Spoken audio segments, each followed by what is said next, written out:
Assalamualaikum warahmatullahi wabarakatuh. Bismillahirrahmanirrahim. Alhamdulillahirabbil alamin. Wassalatu wassalamu ala asyrafil anbiya'i wal mursalin nabiyina Muhammadin wa ala alihi wa sahbihi ajma'in. Allahumma inna nas'aluka ilman nafi'a wa rizqan thayyiban wa amalan mutaqabbala. Para Bapak Ibu, saudara sekalian yang kami hormati, pada kesempatan kali ini mestinya Sabtu ya, disajikan oleh Ustaz Syarif Hidayatullah, tapi izin karena kurang enak badan. Mudah-mudahan beliau segera diberikan kesembuhan. Untuk itu marilah kita lanjutkan kajian kita. Kali ini kita akan mengkaji mulai dari surah An-Nisa ayat 7.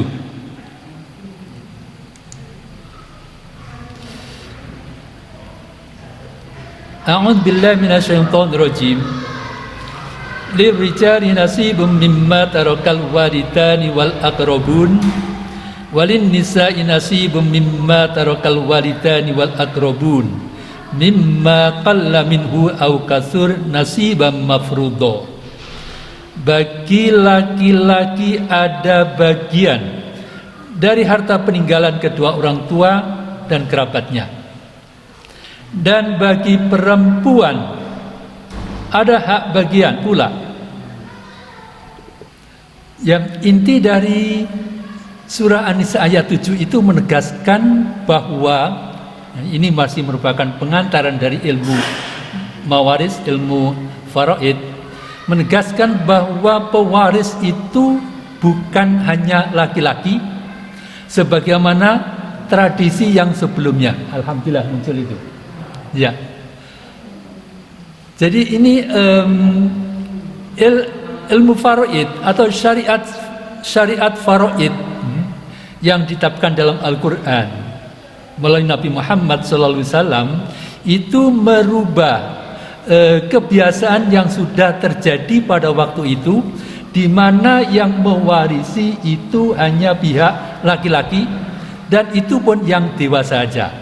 Maka di sini ditegaskan bahwa pewaris itu bukan hanya laki-laki. Sebelumnya, sebelum ayat-ayat mewaris diturunkan, dalam tradisi Arab yang mewarisi hanya laki-laki yang sudah dewasa. Wanita tidak mewarisi. Tidak mewarisi. Bahkan bisa diwarisi. Wanita itu bisa diwarisi sebagai istri misalnya. Itu bisa diwarisi seperti harta. Seorang anak laki-laki bisa mewarisi janda ayahnya atau ibu tirinya. Kemudian syariat mawaris atau faraid memperbaiki hukum pewarisan itu. Kemudian semuanya itu dihapuskan. Nah, ini ayat lain yang menegaskan tentang dilarangnya mewarisi wanita, yaitu dalam ayat 19 surah An-Nisa pula. Ya ayyuhalladzina amanu la yahillu lakum antarithun nisaa karha. Wahai orang-orang yang beriman, tidak halal bagi kamu mewarisi perempuan dengan jalan paksa. Ya. Berarti ayat ini melarang mewarisi perempuan yang sebelumnya sudah menjadi adat Arab jahiliyah. Dengan hukum mawaris, martabat wanita diangkat, diberi hak mewarisi dan tidak lagi diwarisi atau diwariskan. Nah, itulah berarti hukum-hukum Islam itu mengangkat martabat wanita. Kemudian tentang wasiat. Tentang wasiat, di dalam Al-Quran sendiri itu ada proses pensyariatan. Seperti halnya hukum khomer itu kan berproses. Sebelumnya hanya wahai orang yang beriman, janganlah kamu mendekati sholat sementara kamu sedang mabuk. itu sebelum diharamkan. Demikian pula tentang wasiat itu berproses. Sebelumnya ada ayat ini sebagaimana dalam surah Al-Baqarah itu, kutiba alaikum idza hadara ahadakumul mautu in taraka khairanil wasiyatu lil walidaini wal aqrabin bil ma'ruf haqqan 'alal muttaqin. Diwajibkan atas kamu apabila maut hendak menjemput seseorang di antara kamu jika meninggalkan harta, yaitu berwasiat. Diwajibkan berwasiat, diperintahkan untuk berwasiat untuk kedua orang tua dan karib kerabat dengan cara yang baik sebagai kewajiban bagi orang-orang yang bertakwa. Nah, ini diwajibkan, tapi sebelum ada hukum faraid. Mengapa demikian? Karena waktu itu kan yang kecenderungannya yang mewarisi hanya lelaki dewasa. Kemudian diperintahkan untuk berwasiat. Ya, hendaknya orang yang mau meninggal itu mewasiatkan kepada siapa? Kepada kerabatnya. Itu sebelum ada hukum faraidnya. Nah, ayat ini merupakan salah satu contoh tahapan syariat. Tahapan syariat. Sebelum diturunkan ayat-ayat mawaris, orang-orang beriman diperintahkan untuk berwasiat kepada kerabat dekat, supaya mereka mendapatkan harta peninggalan. Sebab dalam hukum adat Arab yang berlaku pada saat itu, wanita dan anak-anak diabaikan, tidak diberi hak mewarisi harta. Tetapi setelah turun ketentuan faraid, tidak ada lagi wasiat bagi ahli waris. Jadi wasiat itu bukan kepada ahli waris. Kalau ahli waris ya menerima bagian sebagaimana ketentuan hukum waris itu. Nah, Nabi menyatakan la wasiata liwarithin. Tidak ada wasiat itu kepada waris, kepada ahli waris. Ini merupakan proses tahapan. Jadi ini disebut dengan ayat yang mansuh. Mansuh. Ada nasih itu yang menghapuskan, yang mansuh ini yang dihapuskan. Dihapuskan maksudnya itu hukumnya. Hukumnya sudah diganti dengan hukum yang baru. Nah, di dalam pengantar itu dalam ayat ke-8 juga ada perintah untuk memberikan hadiah atau memberikan sesuatu untuk menghargai, untuk silaturahim kepada kerabat yang walaupun mereka itu bukan ahli waris. Hadiah kepada non ahli waris. Dalam ayat ini, wa idza hadaral qismata, apabila hadir dalam al-qismata. Qismata itu artinya pembagian. Bila hadir dalam pembagian itu, siapa yang hadir? Ulul kurba, para kerabat. Wal yatama, mungkin juga anak yatim. Wal masakinu, mungkin orang-orang miskin, orang dekatnya. Farzuquhum minhu, maka berilah mereka dari sebagian harta itu. Wa qulu lahum, dan berkatalah kepada mereka qaulan ma'rufa, dengan kata-kata yang patut, kata-kata yang pantas. Jadi artinya menghargai, walaupun tidak bisa memberi banyak, itu ya sekedar silaturahim. Nah, ini ayat yang menegaskan atau perintah ada baiknya, walaupun kepada non ahli waris itu diberikan, walaupun bukan bagian ahli waris, tapi ya semacam pemberian, semacam hadiah. Ini pihak-pihak dari kerabat yang tidak mungkin mendapatkan bagian melalui pewarisan bisa diberikan hadiah dalam tanda kutip. Jadi tidak mungkin itu yang sebenarnya dia itu dekat dekat dalam secara kekeluargaan, tapi kok tidak punya hak warisan. Ya, ini boleh diberikan hadiah ini. Semacam ini, tapi harus dengan kerelaan ahli waris. Jadi kerelaan ahli waris. Berdasarkan besaran nilai hadiah itu hendaknya sepantasnya, ya, sepantasnya. Bil ma'ruf, sepantasnya. Kemudian ayat 9. Ayat 9 itu perintah untuk mempersiapkan keturunan. Nah, ini ayatnya berbunyi, wal yakhshal ladina law taraku min khalfihim dzurriatan dhi'afan khaufu 'alaihim falyattaqullaha wal yaqulu qawlan sadida. Dan adalah takut kepada Allah orang-orang yang sekiranya mereka meninggalkan. Alhamdulillah, terima kasih.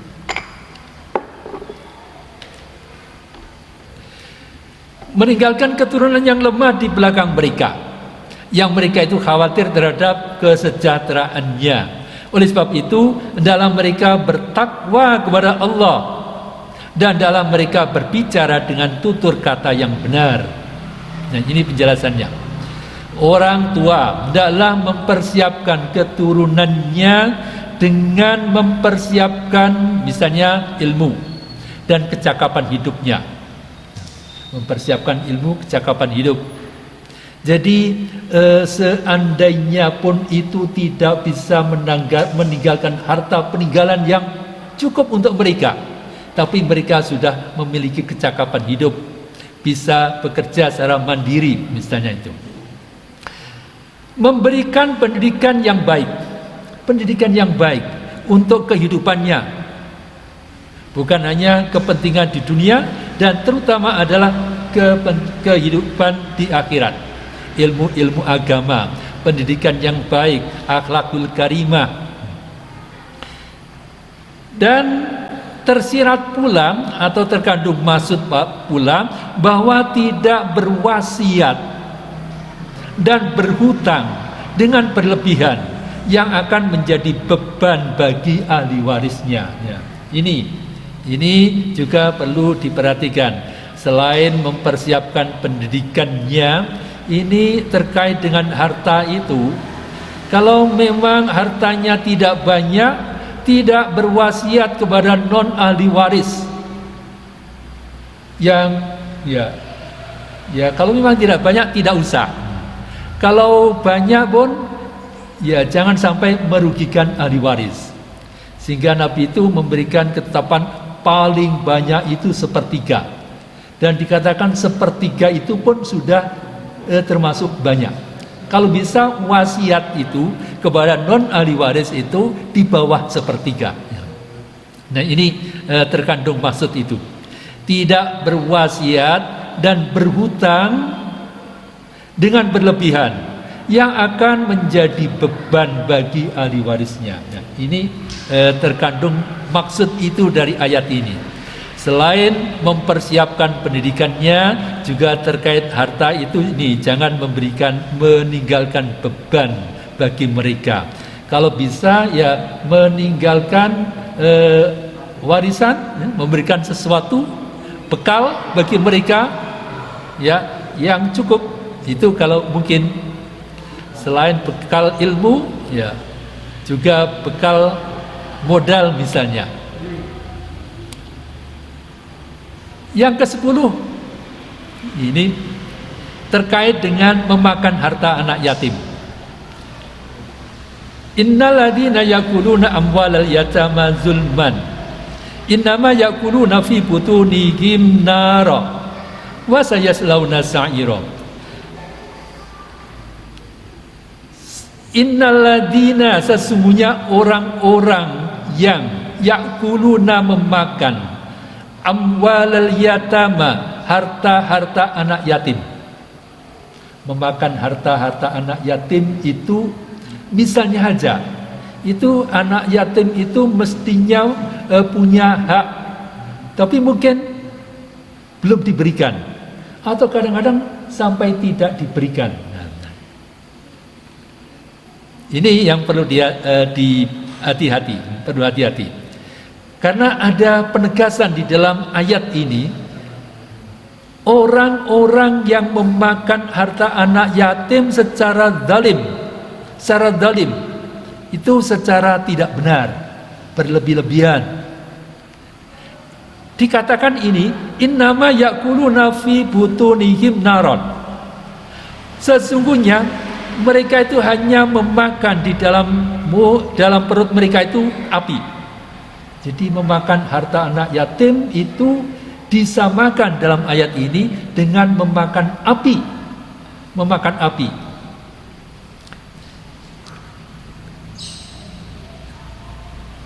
Wa sayaslawna sa'ira, dan mereka akan masuk di dalam sa'ir, yaitu neraka yang menyala. Ini ancaman memakan harta anak yatim. Pesan ayat kedua diulang. Ayat kedua dulu kan maksudnya wa atul yatama amwalahum, berikan kepada anak yatim itu harta mereka. Wala tatabbatul khabisa bit-thayyib, dan janganlah kamu tukar yang buruk dengan yang baik. Yang baik diambil, yang buruk diberikan. Wa atul yatama amwalahum wala tatabbatul khabisa bit-thayyib wala taqulu amwalakum ila amwalikum. Jangan kamu makan harta mereka, harta bagian anak yatim itu ke dalam harta kamu, dimasukkan dalam harta kamu. Dikatakan dalam ayat kedua itu, innahu kana huban kabiro, sesungguhnya itu dosa yang besar. Dosa yang besar. Nah, ini ditegaskan dalam ayat ke-10 ini. Jadi pesan ayat 2 diulang lagi pada ayat 10 ini, jangan memakan harta anak yatim secara zalim. Contoh, tidak memberikan harta warisannya. Kurang amanah dalam mengurus harta anak yatim. Mungkin wali mengurus harta anak yatim kurang amanah. Memakan atau mengambil harta yatim secara berlebihan.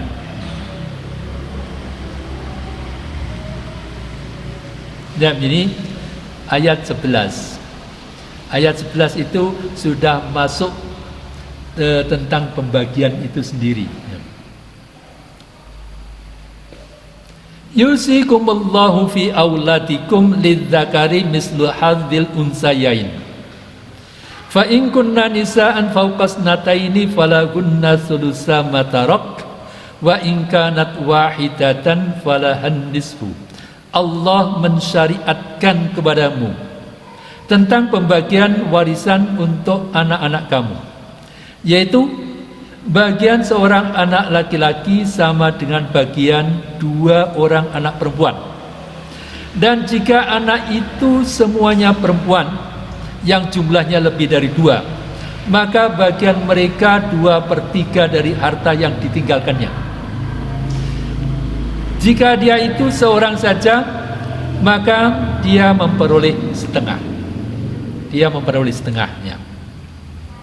Nah, ini bagian pertama dari ayat ke-11 ini, khusus tentang anak.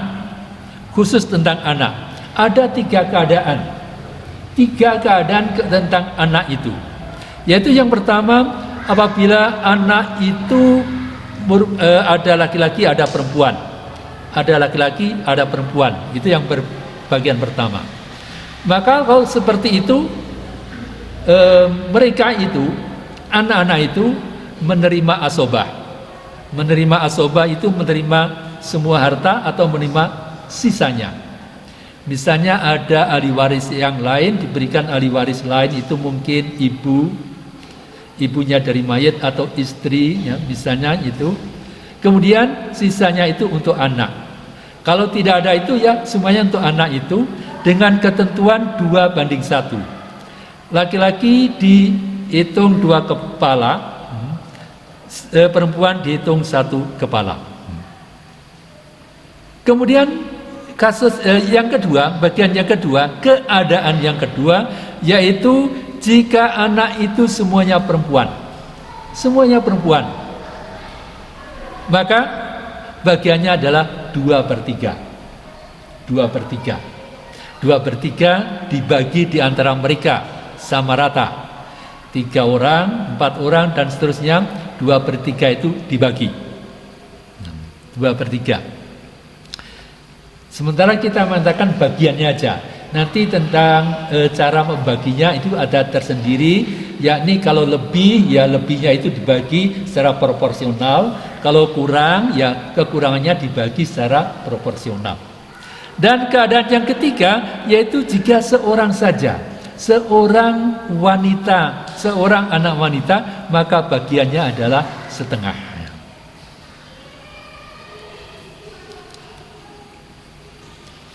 Bagian kedua. Bagian pertama ayat 11 tadi adalah tentang anak. Bagian kedua tentang ibu bapak. Wali abawaihi, dan untuk kedua orang tuanya. Abawai, kedua orang tuanya. Likulli wahidin minhuma, untuk masing-masing dari keduanya, ibu dan bapaknya, yaitu as-sudus, 1/6, masing-masing 1/6. Ibu bapak masing-masing 1/6. Mimma taroka, dari yang dia tinggalkan. Dia itu adalah yang meninggal itu. Ingkana lahu, apabila ada baginya, bagi yang meninggal itu, walad, anak, keturunan. Jika ada anak, ada keturunan, maka untuk ibu bapak masing-masing 1/6. Itu keadaan pertama.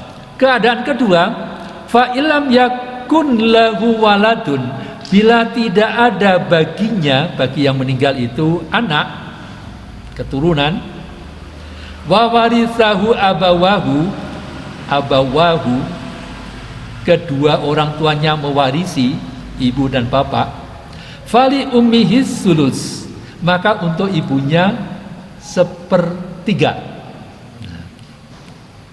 Untuk ibunya 1/3. Ini keadaan kedua.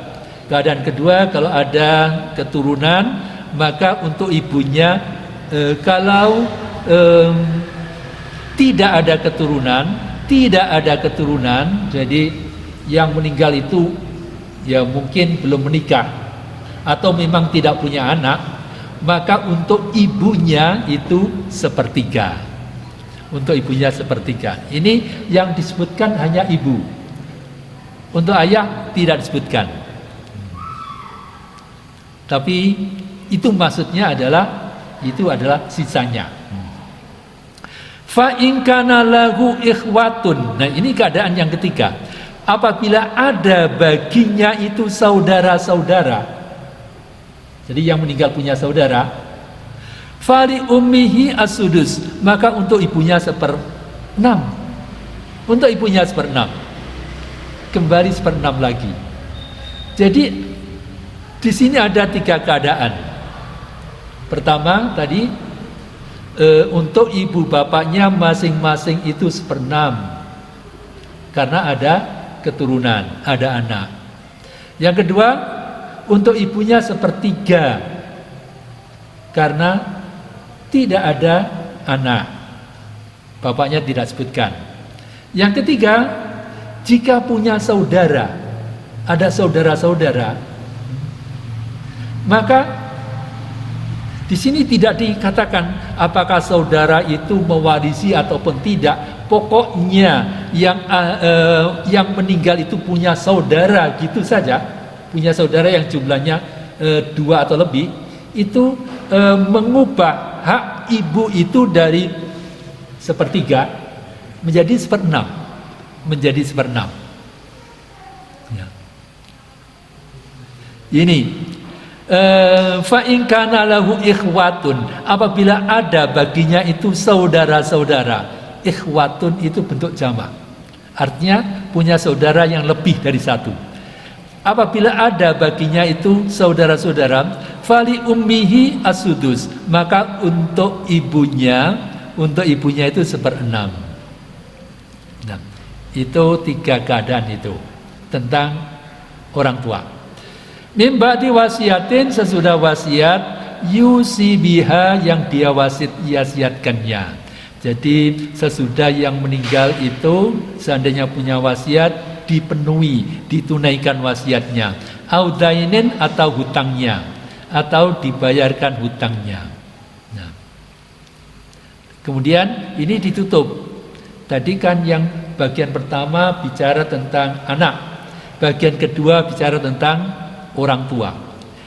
Penutup ayat ini, aba'ukum wa abna'ukum, itulah bapak-bapak kamu, artinya orang tua kamu, wa abna'ukum, dan anak-anak kamu.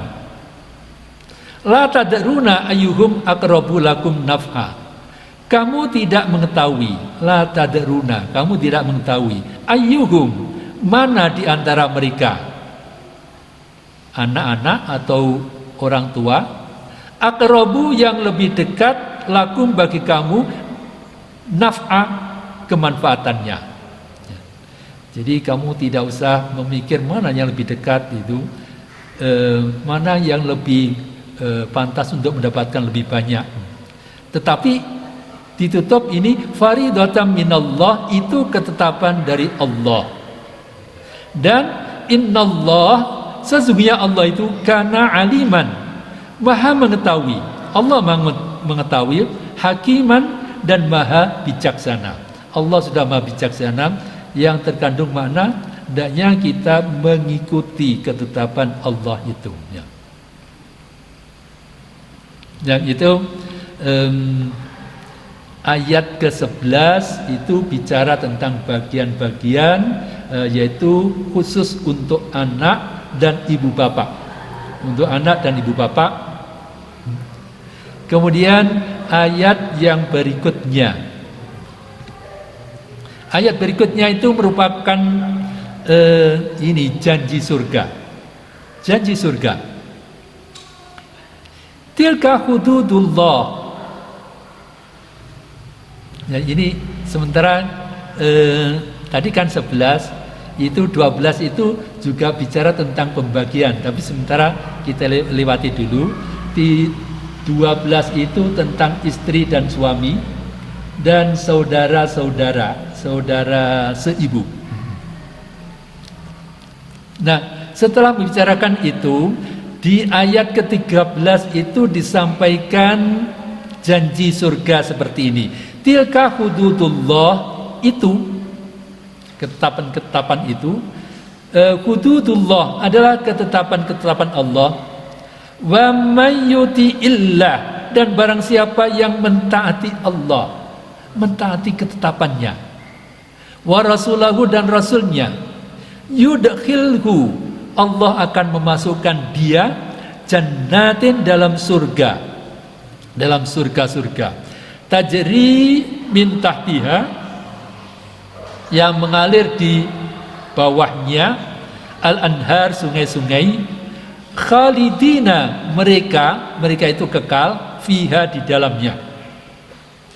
Wadzalikal fauzul azim, dan itu kalau bisa mencapai itu kemenangan yang agung, keberuntungan yang agung. Kalau kita sudah bisa mentaati Allah dalam kehidupan ini, kemudian di akhirat nanti itu mendapatkan balasan surga, dikatakan itu al-fauzul azim, kesuksesan yang besar, kesuksesan yang agung. Itulah batas-batas atau hukum Allah. Barang siapa yang taat kepada Allah dan Rasulnya, dia akan memasukkannya ke dalam surga-surga yang mengalir di bawahnya sungai-sungai. Mereka kekal di dalamnya.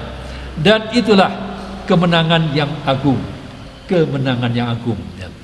Jadi ini suatu janji, suatu motivasi, dan motivasi yang benar, yang diharapkan itu benar-benar menjadi motivasi kita untuk yuti'illah wa rasulahu, taat kepada Allah dan Rasulnya, ya, di dalam ketetapan-ketetapannya.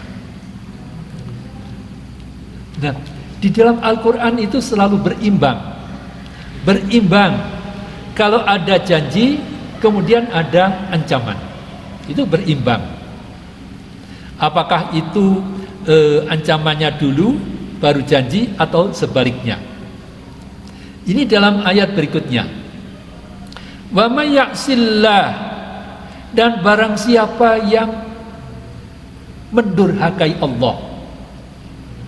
Dari yaksi itu kemudian timbul kata-kata maksiat. Maksiat itu artinya perbuatan-perbuatan yang menentang, perbuatan yang menentang hukum Allah, perbuatan-perbuatan yang mendurhakai Allah, kemaksiatan, perbuatan-perbuatan dosa.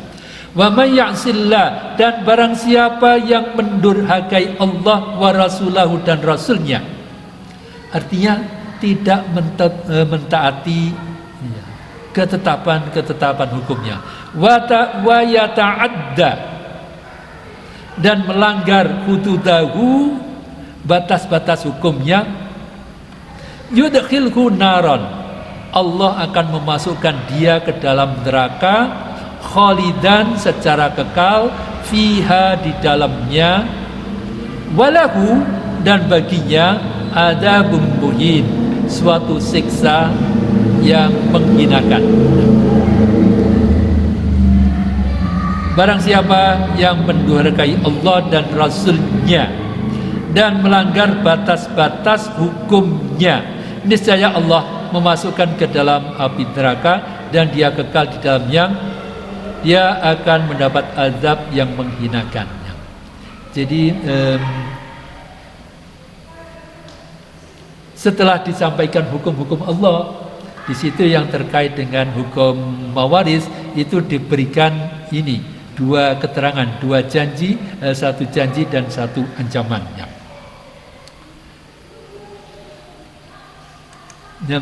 Kita memperkuat lagi pada bagian yang ini, ayat ke-11 tadi.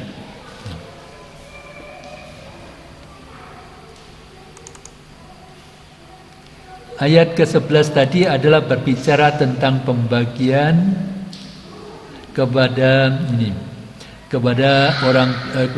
anak-anak dan kepada orang tua.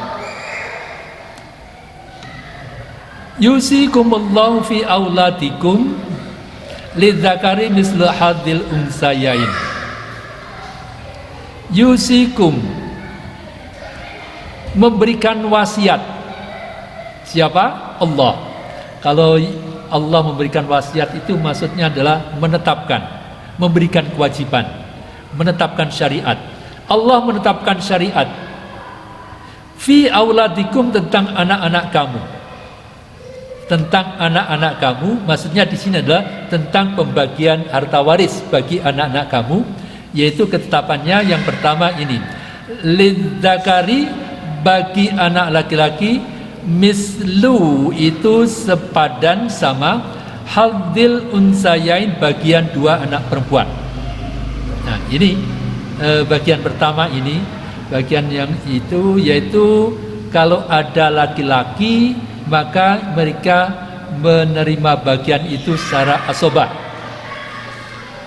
Syaratnya yaitu ada AL, anak laki-laki. Kalau ada anak laki-laki maka itu asobah. Dan dalam asobah itu adalah untuk anak laki-laki 2 bagian, untuk anak perempuan 1 bagian. Bagian yang selanjutnya, fa in kunna nisaan, apabila mereka itu keadaannya adalah perempuan-perempuan. Bila anak-anak itu keadaannya adalah perempuan-perempuan, fauqas natai, ini di atas 2, falahunna, maka bagi mereka sulusa 2/3 matarok, dari yang ditinggalkan.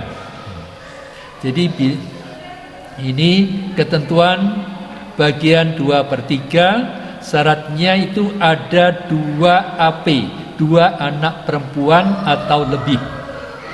Jadi asal anak itu perempuan 2 orang atau lebih, itu 2/3. Wa in kanat wahidatan, apabila keadaannya itu 1 orang, Falaha, maka bagi dia an-nisfu seperdua. Bagian setengah, syaratnya yaitu hanya satu orang AP, satu orang anak perempuan. Satu orang anak perempuan. Nah sekarang coba kita membuat pemisalan. Kita buat pemisalan, seorang meninggal, anaknya itu 5 laki-laki, 5 orang anak laki-laki. Bagaimana bagiannya? Ya, 5 dibagi 5, langsung dibagi 5 secara rata. Mereka mendapatkan asobah karena sama laki-laki, maka langsung dibagi 5 sama rata. Pemisalan lagi, seorang meninggalkan anak-anak, ada 3 wanita, 2 laki-laki, anaknya 5, yang 3 wanita, yang 2 laki-laki.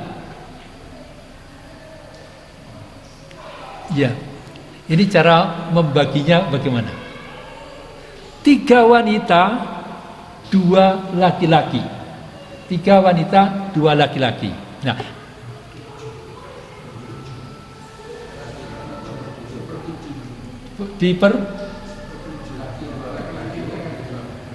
ya, ini caranya dihitung kepala. Ada dalam istilah waris itu sebab ada ru'us, dihitung jumlah kepala. Laki-laki dianggap 2, perempuan dianggap 1. Perempuan dianggap 1, ya benar. Berarti perempuan 3 tadi, ya 3, laki-laki 2 tadi 4, berarti 7. Ya sementara dibagi 7 dulu. Jadi harta itu asobah, semua sisa itu untuk mereka anak-anak itu dibagi 7. Kemudian 7 itu masing-masing anak perempuan itu 3, kemudian masing-masing 2 anak laki-laki itu adalah 2, dibagi 7, benar. Jadi seperti itu, dibagi 7 karena dibagi ada turuus, jumlah kepala. Laki-laki dihitung 2 kepala. Suatu misal lagi, seorang meninggalkan seorang ibu, kemudian 3 orang anak laki-laki. Seorang ibu, 3 orang anak laki-laki.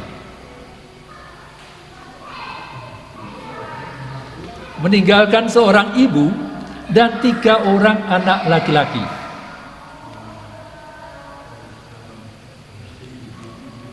Ini masih dalam konteks itu anak dan orang tua aja.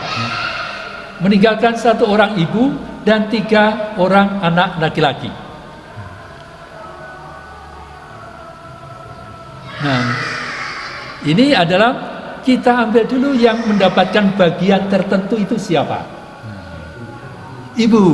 Ibu mendapatkan bagian tertentu. Berarti diambil siapa berapa? 1/6. Kemudian sisanya itu dibagi berapa tadi? Bagi 3. Sebagai asobah dibagi 3 karena 3 orang anak laki-laki. Contoh lagi, misalnya yang ditinggalkan itu ada ibu, bapak, dan 2 orang anak laki-laki, 2 orang anak perempuan. Ibu, bapak, 2 orang anak laki-laki, 2 orang anak perempuan.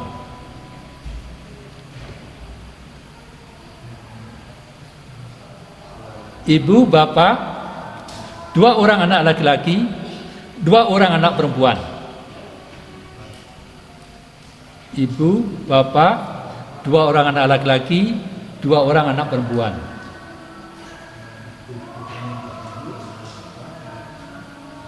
Berarti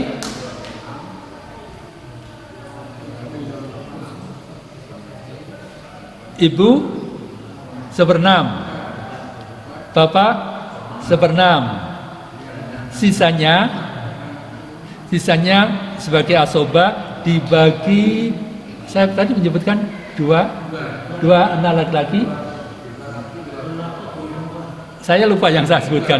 2 anak laki-laki, 2 anak perempuan. Iya, 2 anak laki-laki, 2 anak perempuan. Berarti itu dibagi berapa? Bagi 6. 2 anak laki-laki itu sama dengan 4, 2 anak perempuan itu 2. Dibagi 6 dulu. Ya.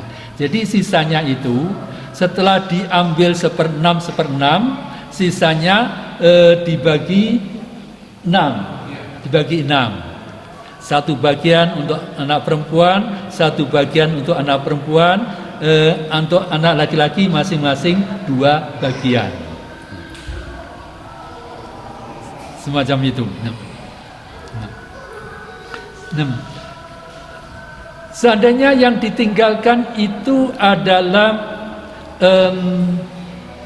ibu dan ayah, dia tidak punya anak. Tidak punya anak. Yang ditinggalkan ibu dan ayah.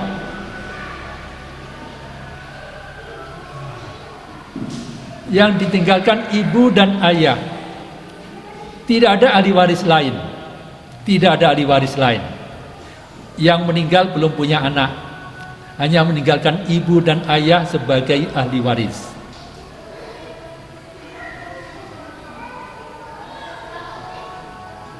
Tadi ketentuannya sepertiga ibu. Sepertiga ibu. Ya, betul. Sepertiga ibu. Bapak sisanya. Bapak sisanya. Ya. Jadi bapaknya tidak disebutkan. Itu tersirat adalah sisanya. Asobah. Kan disebutkan fa ilam yakun lahum waladun fali ummihi as-sulus. Kalau tidak ada anak, maka untuk ibunya sepertiga. Ini lanjutannya. Wali abawaihi likulli wahidi minhuma as-sudus mimma taraka in kana lahu walad. Dan untuk kedua ibu bapaknya masing-masing itu 1/6. Ibu 1/6, bapak 1/6 apabila ada anak. Ini